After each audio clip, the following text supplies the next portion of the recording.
இன்றைக்கி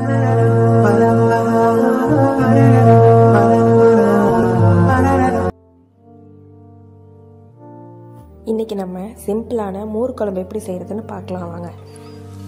அதுக்கு ஒரு வெங்காயம், 2 பச்சை மிளகா, இஞ்சி, கொத்தமல்லி கீரை எடுத்துக்கணும்.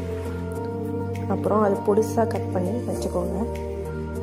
அதுக்கு பிறகு ஒரு மிக்சியில் 3 பாக்கெட் தயிர் நம்ம எடுத்து வச்சுருந்தோம் இல்லையா, அந்த 3 பாக்கெட் தயிரை மிக்சியில் போட்டுக்கோங்க.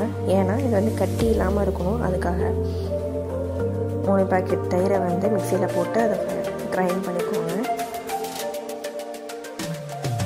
கிரைண்ட் பண்ணி எடுத்து வச்சுட்டு அதை தனியாக வச்சுக்கோங்க.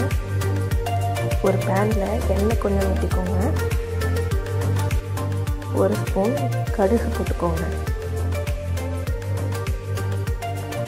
கடுகு நல்லா வெடித்து வந்ததும் பட்டை மிளகா போட்டுக்கோங்க. பட்டை மிளகா, நம்ம வெட்டி வச்சுருந்த இஞ்சி நல்லா ஃபைனாக சாப் பண்ணி போடணும். இஞ்சி, அப்புறம் பச்சை மிளகா, அப்புறம் வெங்காயம் எல்லாத்தையும் போட்டு எண்ணெயில் நல்லா வதக்கணும். அதுக்கு பிறகு கொஞ்சோண்டு மஞ்சள்தூள், ஒரு 1/2 டீஸ்பூன் மஞ்சள்தூள் போட்டால் போதும்.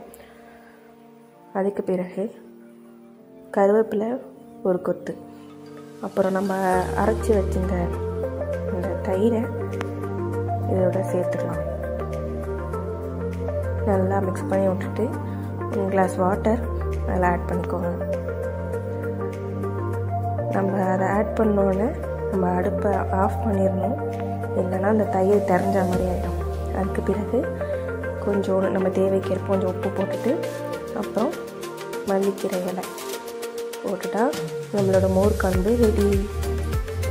இதேமாரி சிம்பிளாக வீட்டில் மோர் குழம்பு செஞ்சு பாருங்கள். தேங்க்யூ ஃபார் வாட்சிங்.